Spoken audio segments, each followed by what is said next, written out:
rationalism, enlightenment values, skepticism. You could go whistle for them on this week's Star Trek Discovery.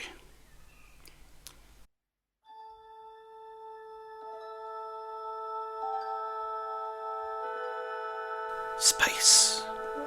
A continuous extension interval between planets, stars and other objects. These are the critiques of the critic McElvoy. His continuing mission to review strange new shows, to seek out new work and new bastardizations, to boldly note what no critic has noted before.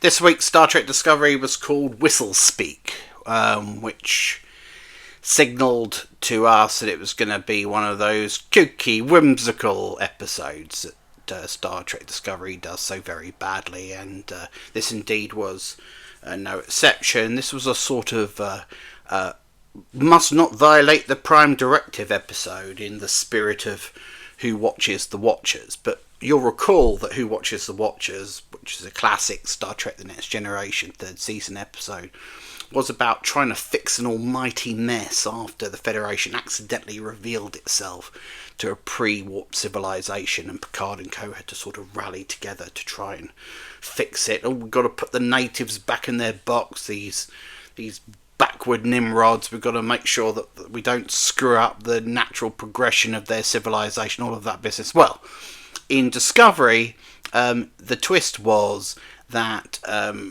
they were going to go there to find to this pre-warp civilization, a sort of eco commune living on a planet that's very sort of rich in forestation, but it hardly ever rains there.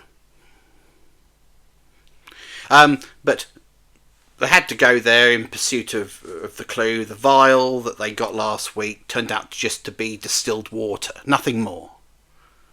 But it had a little marking on it, and with a little bit of prodding from David Cronenberg, Mick and co realised that it belonged to a former protectorate of Denobula. You remember the Denobulans that Dr. Phlox came from on Star Trek Enterprise? He was a Denobulan.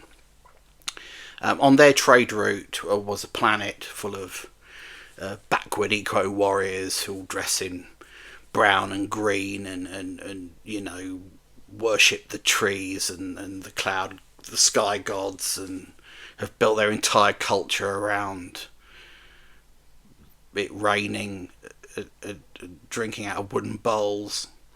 Sounds a bit like Britain, doesn't it?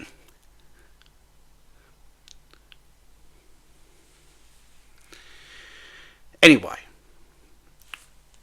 the clue was hidden inside a water tower, which had been disguised as a natural edifice. As you do. Aliens had left it there. And, a whole culture had built around these towers. They were considered to be temples, from which you could go and talk to the gods. Because you see, these backward miscreants, these idiots, made the assumption that the towers, because of their effect on the atmosphere, must be conduits from the gods, or something of that nature. Now, you're thinking, well, if the clue was in one of the water towers, why didn't Mick and co just beam directly to the towers and wrap it all up in 5 minutes? Well, they couldn't, you see, because there were 5 towers and 4 of them had malfunctioned, and that had put them out of alignment and produced some sort of energy field, which had made it impossible to beam in. Okay, that's the workaround. So Mick took Tilly. That's Tilly, who can barely align herself with our culture, or the culture of Starfleet, who is a kook and a lunatic in human society, chose her to go down to this planet, mix with these yokels, and use them to get into the tower by invoking the only piece of research they'd done, which was this sort of ceremony where you deliberately become parched and then you run to the tower and the gods reward you with the rain. So they beamed down and integrated themselves into the population, and got involved in a bit of father-daughter melodrama along the way. Now, how does this differentiate substantially from Who Watches the Watchers? Well, as I said, that episode was about cleaning up a mess that they'd created, that Starfleet had created. This was about going to a civilization that was ostensibly backward, but learning something from them. Because the theme of this episode, you see, was spiritualism. It was about spiritual awakening. It was about respecting the climate, respecting the world. You know, at the end, Mick and Tilly said, I guess what the progenitors were trying to tell us is that technology has to be used responsibly. In other words, it can't be used to destroy a civilization. It must be used to enhance it. Except, of course, the problem was that the culture that had developed around the water tower was one of human sacrifice. So the SPACs on the planet hadn't quite inculcated the right idea, and not been forced into their tiny little minds. But anyway. So, what we ended up with was a weird episode in which Tilly and Mick on the planet's surface, and Culber on the Discovery, still going through his spiritual journey, all came to the conclusion, in their own way, that there was something more to this life than just technology and science. Culber doesn't yet know what it is. It's some sort of, he's tapping into his personal spirituality, that mystical energy that doesn't really exist, that surrounds all of us, that we tap into, etc., etc. That's his journey. For Mick and Tilly, it was more about learning from the locals. At the end, when they were forced to reveal themselves, because it turned out that the ceremony was that they got involved in could only be completed by sacrificing those who'd made it. So Tilly inadvertently walked into a room where she was about to be executed. They had to reveal themselves in order to save the day, the Starfleet crew. And Mick's there explaining to this guy, listen, I know everything I've just told you completely undermines the very fabric of your society and all of the nonsense assumptions upon which it's based. But don't worry, because your God still might exist. I mean, I've just explained to you that the temples that you thought you could talk to them through, if you like, are just water towers, just pieces of technology. I've just explained to you you've been sacrificing your own people for centuries for nothing. But your gods are probably still out there.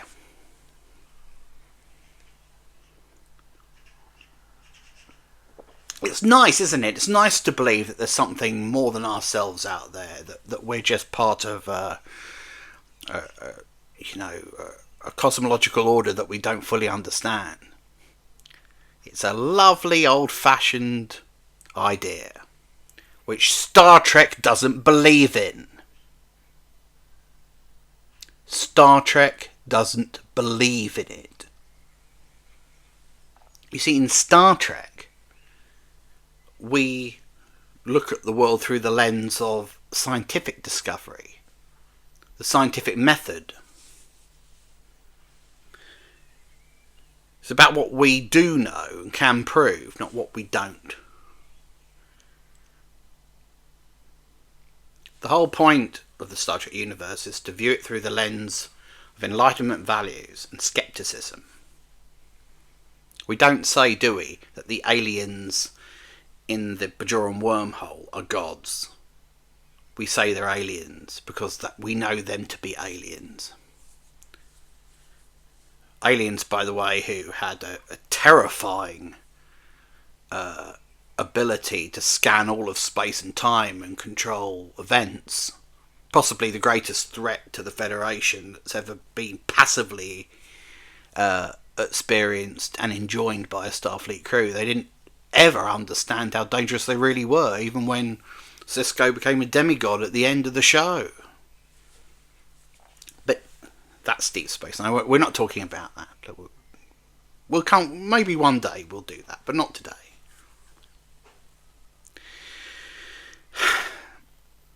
So, Star Trek is supposed to celebrate Enlightenment values while not condescending to those who haven't quite got on that train, but, you know, regard them the way we regard stupid children. Oh, it's lovely that you believe that. Oh, bless you. Oh, lovely.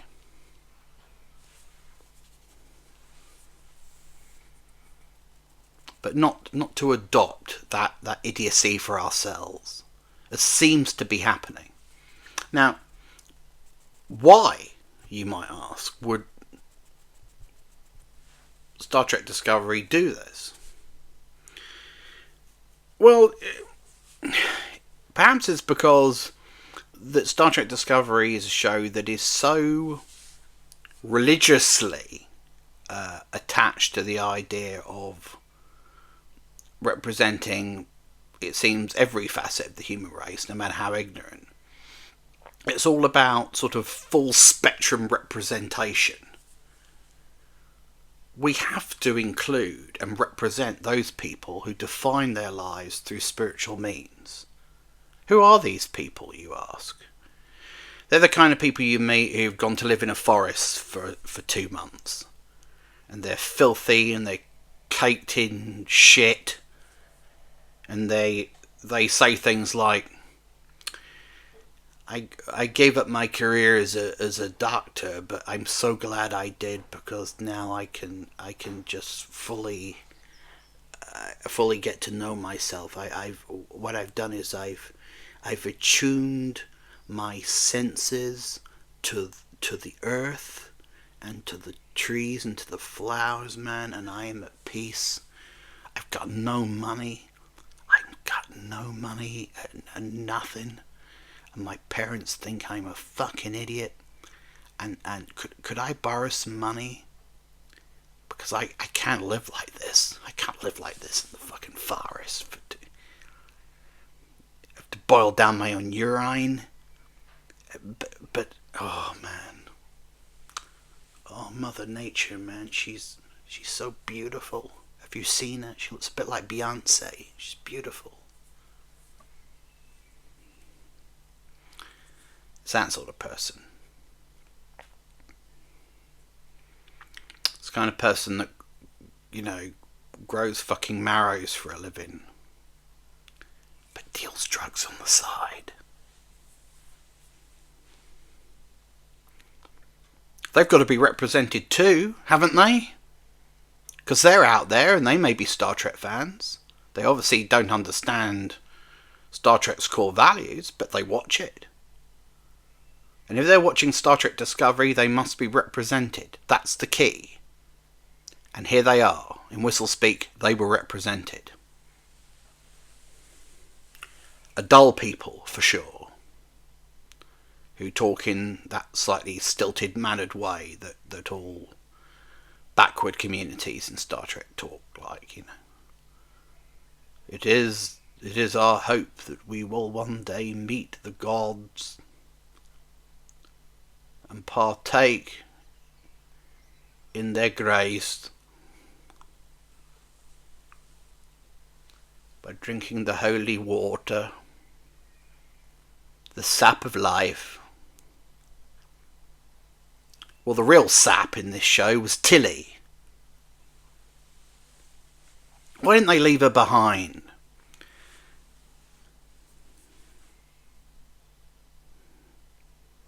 I mean, she ran the race. She ran the race for the tower. She'd barely make it. She's clearly overweight and unfit. She's a Starfleet officer. What the fuck's going on? Tilly, the voice of the future. Give me strength. So, Whistle Speak. They got the next clue and they're off somewhere else to do a thing with it, and we'll find out what that is next week. But this was a backward show. A backward show that was regressive in its messaging. And it reflects, unfortunately, a trend in contemporary discourse to drag us backwards, drag us back to the era of religiosity and spirituality from once we had emerged or were emerging. Now we're going back. The world's full of these people who think that they're in tune with some mystical energy that the rest of us aren't privileged enough to experience. And boy, do they want to monetize it.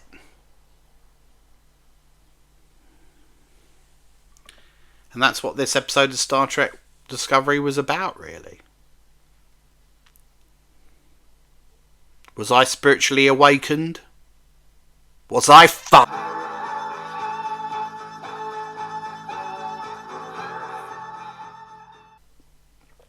Is David Cronenberg a time traveller?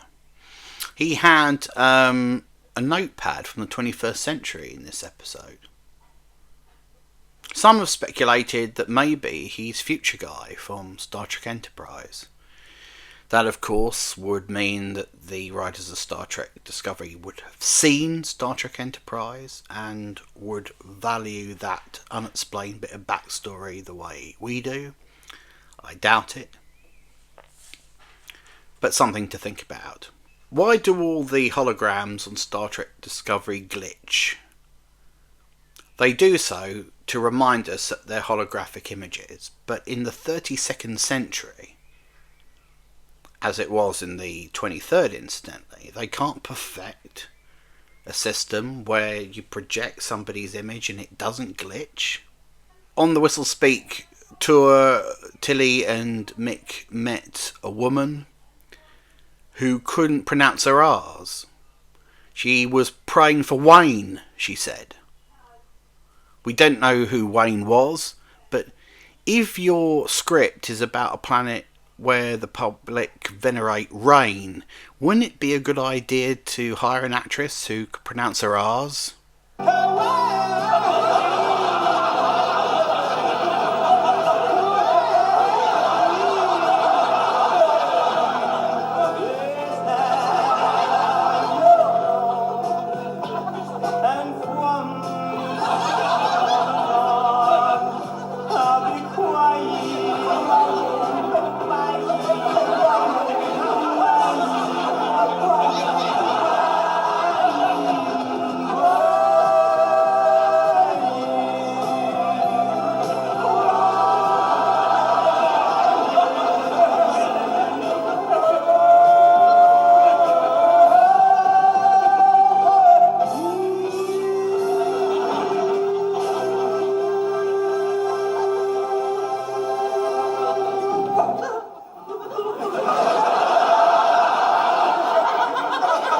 Mick asked Tilly how she was getting on at Starfleet Academy. She hesitated. They were interrupted before she could answer. What does that tell us? Well, maybe it tells us that Tilly's finally realised she's no fucking good. and isn't qualified to teach the next generation of Starfleet cadets, something that we've always instinctively known just by hearing her speak. Could it be that she's understood this to be true now? And what are the implications for the new Starfleet Academy series? Tilly said to Mick, "Hey, you should come and teach at Starfleet Academy." And horrifyingly, Mick looked like she might be interested. Is that the cruel twist that awaits us at the end of this show? We get rid of Discovery only to see Mick continue in her own new series. I won't put it past these bastards. That's it for this week. We'll be back next, along with a new episode of Star Trek Discovery. Try and hold your water until then. Good night.